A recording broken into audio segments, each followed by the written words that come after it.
Hey everyone, and welcome back to another video. And in this video, I'm going to show you how to change your name on ClickUp.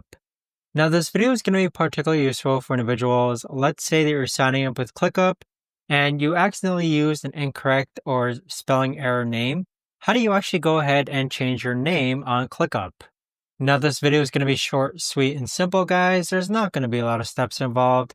Now, in order to do this, what you're first going to do is click on your profile icon on the upper right-hand side, then click on Settings, and then right over here is where you're going to find your full name. So you could actually go ahead and change this name.